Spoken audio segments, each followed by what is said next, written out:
Le digital a permis en fait de répondre à des attentes consommateurs qu'on n'imaginait pas encore il y a quelques temps. Et aujourd'hui, vous le savez, Uber, Le Bon Coin, Lydia, Airbnb, tout ça, ça nous paraît familier. Airbnb, d'ailleurs, 67% d'augmentation des hôtes en France en 2017, c'est pour vous dire le succès. Pourtant, il y a des gens qui doutent encore. Moi, j'ai un copain, Jean-Paul, il travaille pour une marque hôtelière que je ne vais pas citer, et il me dit, excuse-moi, mais donne-moi 2 raisons pour lesquelles tu continues à préférer Airbnb à l'hôtellerie classique. Ben, je dis, c'est simple, Jean-Paul. 1, il n'y a personne qui tape à ma porte en disant room service quand je suis aux toilettes, parce que ça, c'est une loi de Murphy. Et 2, trouve-moi un 200 mètres carrés dans le centre de Lyon à moins de 200 € la nuit. Après, tu vois. Le secret, en fait, le succès des pure players, il y aura la protection des datas, la confidentialité, mais il y a un truc. Et le truc, c'est Joe Gebbia, le fondateur d'Airbnb, qui l'a démontré devant une assistance similaire à la vôtre il y a quelques semaines. Si on avait le temps, on le ferait. Il a dit, est-ce que vous pouvez tous allumer vos portables et le filer à votre voisin? Et vous savez ce qui s'est passé? Personne, aucun des voisins n'a été regardé à l'intérieur du portable de l'autre. Et il dit, en fait, le secret d'Airbnb, c'est la confiance.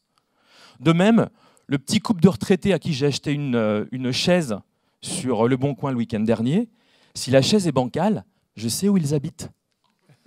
Vous voyez ce que je veux dire? La confiance. Et ça, c'est génial. Ça veut dire que le digital, il remet de la sincérité et de l'authenticité dans la relation commerciale. Le deuxième point, et ça va faire sourire les plus jeunes générations, ça, c'est un restaurant qui a existé par la force des algorithmes et la crédulité des internautes. C'est The Shed à Dulwich. Il a existé un soir, il a été créé par un millénial. En 6 mois, il est devenu numéro 1 en Angleterre. Ça illustre quoi? Ça illustre le fait qu'aujourd'hui, pour le tourisme, 45% des avis postés, genre Booking, TripAdvisor, sont faux. Moi, j'ai rencontré un gars qui fait des fake avis sur TripAdvisor. Après, pendant le café, je vous expliquerai comment on détecte un faux avis. Mais c'est un risque. Et ça illustre aussi une autre chose, c'est qu'en fait, on est tous notés. Tout est noté, on est tous notés. On est noté sur Uber, on est noté aussi sur Airbnb. Ce n'est pas simplement un épisode de Black Mirror, je crois que ça s'appelle Chute libre. C'est ce qui se passe en Chine, hein, où aujourd'hui, les citoyens sont notés et en fonction de leurs notes, ils vont avoir des crédits. Donc c'est vrai que c'est quelque chose d'un petit peu inquiétant. Il y a un troisième point, moi, qui m'intéresse, c'est qu'en fait, plus la société est digitale, et moins on se touche. C'est pas moi qui le dis. C'est Boris Cyrulnik, c'est un neuropsychiatre que vous connaissez bien, qui récemment, sur les ondes, disait que les gamins en maternelle et en primaire, ils se touchent moins. Ils se poussent moins, ils s'étreignent moins. Et tout ça, ça va être les clients des salons de massage qui pullulent dans Paris. C'est ma prédiction. Je vous le dis. Si vous voulez plus de renseignements, je fais ma pub, Laurent, lisez mon dernier roman, L'amour-propre, édition Intervalle. Mais en fait, ça dit quoi? Ça dit qu'il y a un besoin en fait, de plus de physique. Et en fait, si vous voulez, l'un n'exclut pas l'autre. Ce qu'on voit sur l'écran, en fait, c'est le menu du bar Le Botaniste au Shangri-La Paris, qui était venu me voir dans une vie antérieure en disant « Pour le lancement du Botaniste, on va faire une app ».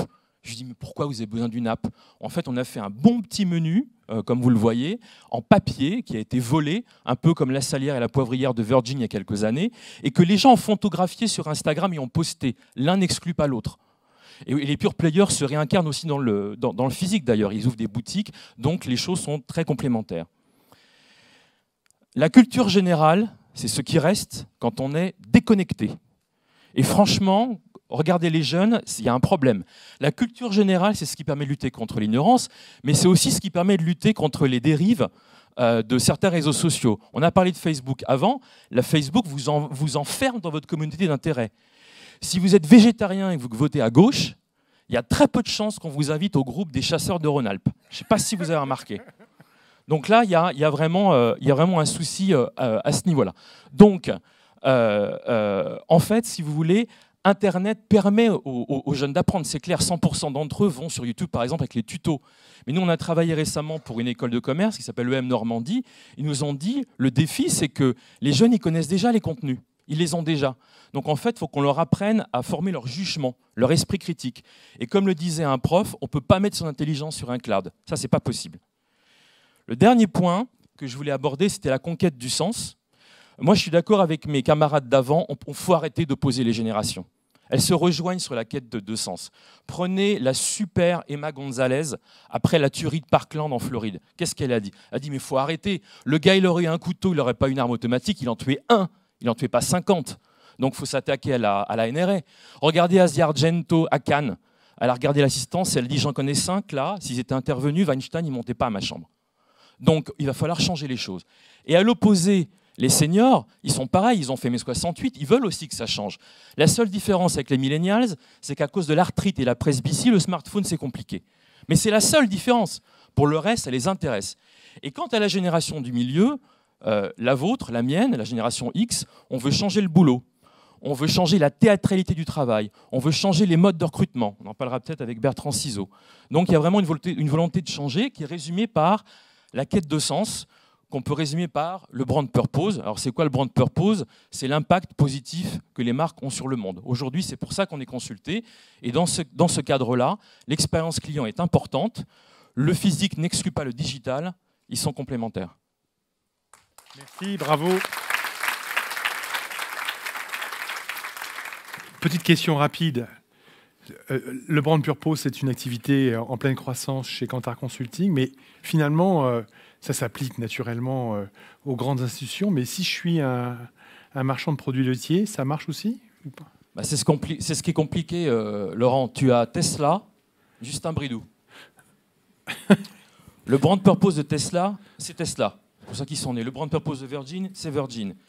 Pour Justin Bridou, c'est compliqué. Alors qu'en fait, il y en a un brand purpose. La façon dont on traite les cochons, le savoir-faire. En fait, même sur des marques où on imagine qu'il n'y aurait pas de brand purpose, il y en a un. Donc j'invite toutes les marques à sérieusement l'étudier.